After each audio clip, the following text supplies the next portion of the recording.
Bonjour, on va continuer notre programme de géométrie pour la première secondaire sur les vecteurs. On va parler aujourd'hui sur les opérations sur les vecteurs de point de vue géométrique. Premièrement, il faut bien indiquer Monsieur Schall. La relation de Monsieur Schall dit tout simplement que le vecteur AB plus le vecteur BC, c'est exactement égal le vecteur AC. Ça veut dire, tout le plus important pour nous, c'est le point de début et le point de fin. Notre but, c'est d'aller de A vers C. Si on passe par B, c'est égal, c'est la même chose. Si on passe par un autre point M, c'est égal, c'est la même chose. Ça veut dire que AC encore vecteur, puisque c'est égal à AB plus BC, on peut dire encore, c'est égal à AM plus MC. N'importe quel point intermédiaire, ça donne le même point de début et le même point de fin. C'est pour ça, dans notre programme, si on peut dire que AB plus BC est égal à AC, on peut exprimer AC autrement encore.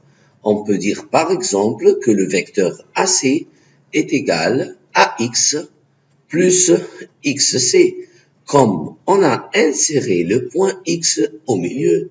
Mais si on veut encore, pour le même vecteur AC, insérer deux points X et Y, on peut dire toujours que le point de début c'était A, on passe par X, et de X on va passer par Y, et de Y on arrivera au point C.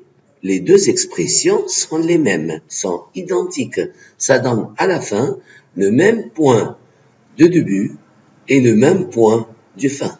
C'est la même chose. Et maintenant, avec la règle du parallélogramme. La règle du parallélogramme veut exprimer l'addition de deux vecteurs qui ont la même origine. On voit ici, l'origine c'est le point A, et on veut additionner AB plus AC. On peut l'apprendre par cœur en disant que AB plus AC est égal toujours la diagonale du parallélogramme AD. Mais on peut le comprendre encore. Si on veut le comprendre, alors on va tracer le vecteur AC, AB une autre fois. Et on va prendre une image du vecteur AB avec le principe d'égalité des vecteurs. On voit clairement, on va prendre cette image, on va le mettre en CD. On voit clairement que le vecteur AB, c'est équivalent au vecteur CD. Ils ont la même direction, même sens, et ils ont encore la même norme. Et alors, au lieu de dire AB plus AC, en prenant le membre gauche, au lieu de dire AB plus AC, on peut dire AB, on va le remplacer par CD. CD plus AC. On va changer les places. Alors, AC plus CD, et par la relation de Schall, puisque le C c'est au milieu, ça donne à la fin AD. Et comme ça, on peut dire deux vecteurs, si on veut les additionner, qui ont la même origine, est égal à la diagonale du parallélogramme, mais on sait maintenant d'où vient cette égalité. Alors, tout simplement, au lieu d'utiliser cette formule, on peut prendre une image de AB et le mettre à l'autre côté. C'est pour ça, ce qui explique la force. Si on a une force F1 et une autre force F2, et qui les deux ont la même origine, ça s'explique là en physique, en application de physique, où est la résultante. On peut prendre maintenant une image de la force F2 et on le place ici, et comme ça, la résultante sera F1 plus F2, c'est ça la résultante.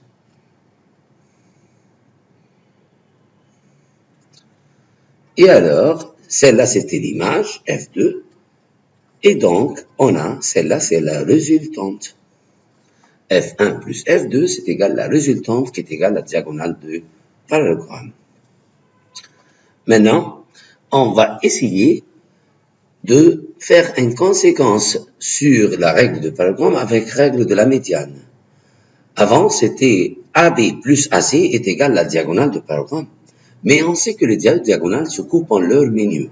Si on suppose que celle-là, c'est un parallélogramme. Alors, pour le supposer, on va essayer de tracer un parallélogramme ensemble, comme celui-là. On va considérer ensemble que ça, c'est le vecteur AC. Et celle-là, c'est le vecteur AB.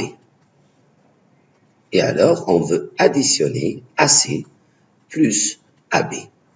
Normalement, il va nous donner la diagonale AD. On sait bien maintenant d'où vient que AB plus AC est égal à AD. Mais on sait encore que les deux diagonales se coupent en leur milieu. Cela veut dire pour nous que cette partie est égale à cette partie. Et si on veut considérer ce point s'appelle le point M, au lieu de dire que AB plus AC est égal à AD, on peut dire encore qu'il est égal à 2AM. C'est pour ça qu'on dit que AB plus AC est égal à 2 fois le vecteur AM, ce qui représente double la médiane. On voit clairement maintenant où se trouve 2AM. Celle-là est le point M. C'est pour ça qu'on peut l'utiliser dans un triangle en considérant que AM c'est la médiane, alors AB plus AC est égal à 2AM. Pour la soustraction, normalement ça n'existe pas la soustraction dans les vecteurs. Parce qu'on sait très bien que, par exemple, si on veut faire moins AB c'est un sens, et alors ce qu'il veut dire c'est BA. Le moins ici, ça veut dire le sens contraire.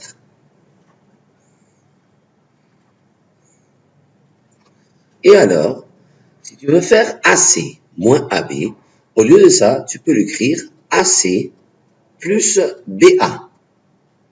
En changeant les places, ça devient BA plus AC. Et par la relation de Schall, puisque le A se trouve au milieu, et alors ça te donne à la fin BC vecteur. Alors, c'est pas une règle, c'est une application directe de Schall, en sachant toujours que le moins veut dire pour nous le sens contraire. On va essayer maintenant d'appliquer ce qu'on a appris avec quelques exercices et on a besoin que chacun de vous maintenant va essayer seul de faire l'exercice et puis il va faire la correction de la fiche autocorrectif. Il te dit ici dans un triangle ABC, si tu veux tracer le triangle, pas de problème. Mais normalement, dans ces exercices, la figure n'est pas très utile.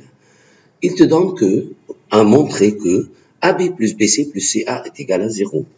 Et alors, si on va essayer de le faire, AB plus BC plus CA, ça c'est le membre gauche. Premièrement, on va commencer par les deux premiers termes. AB plus BC par la relation de Schall, c'est AC plus CA. AC plus CA, ce sont deux vecteurs dans le sens contraire, de même norme, de même direction, alors le résultat c'est le vecteur nul. Mais si tu veux encore, AC plus CA et le C c'est au milieu, AA. AA veut dire on ne va pas changer, on ne va pas se déplacer, alors c'est égal au vecteur nul. Encore dans cet exercice, l'hypothèse c'est que ABCD est un quadrilatère dans lequel 2BC est égal 5AD. Ça c'est très important à comprendre. Quand il te donne une égalité entre deux vecteurs, cela veut dire qu'il existe un parallélisme. Et puisque maintenant, les deux vecteurs ne sont pas de même norme, bien sûr, on a parlé de ça. Le dernier cours, c'était un trapèze.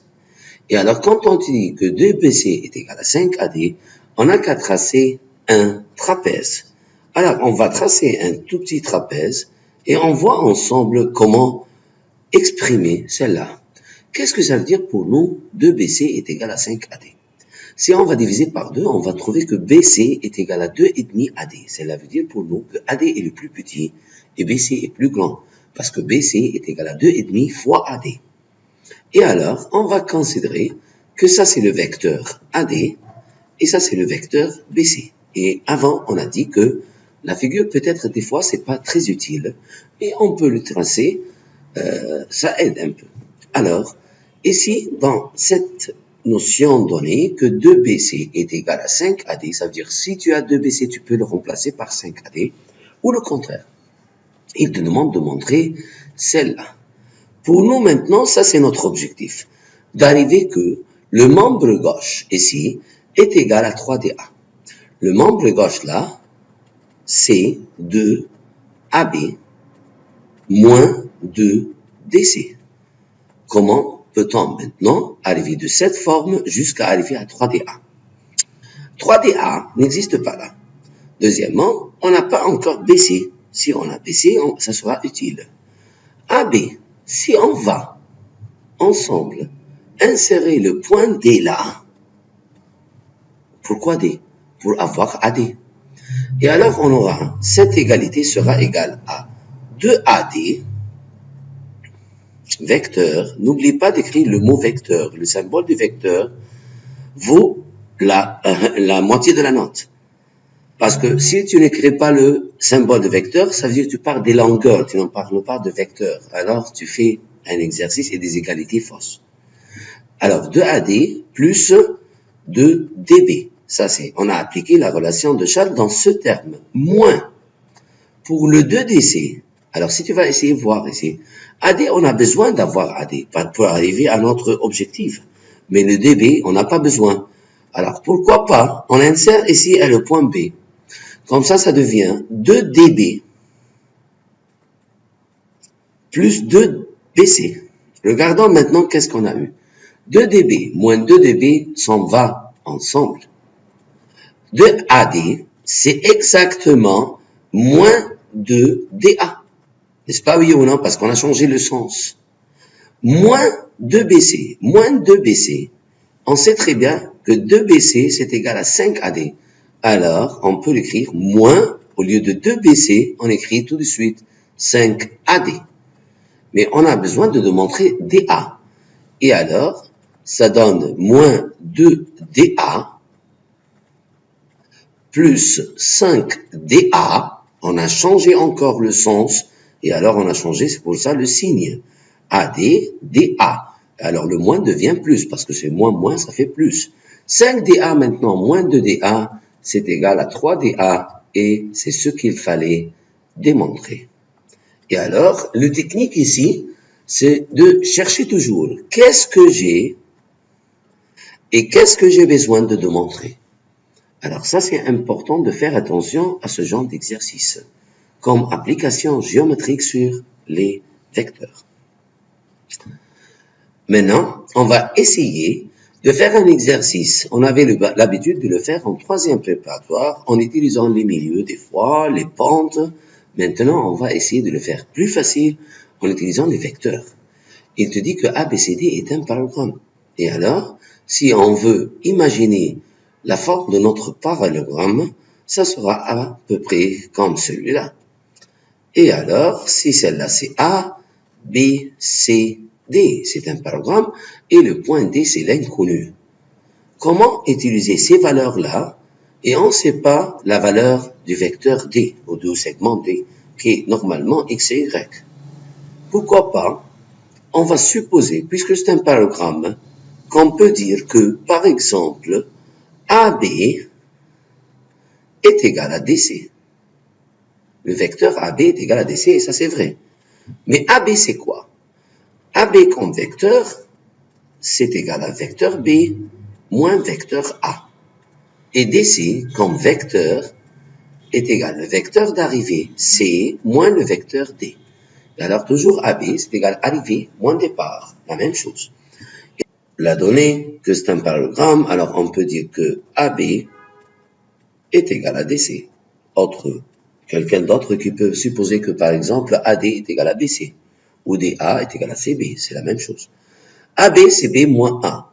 On peut calculer B moins A en faisant B moins A. Alors 5 moins 1, ça donne 4. 7 moins 2, ça donne 5. DC, C moins D. C, c'est 8 et moins 3. Et D, c'est l'inconnu X et Y. Alors 8 moins X et moins 3 moins Y. Et vous allez remarquer que ça, c'est plus facile. Maintenant, on compare les X, ça veut dire le mouvement horizontal.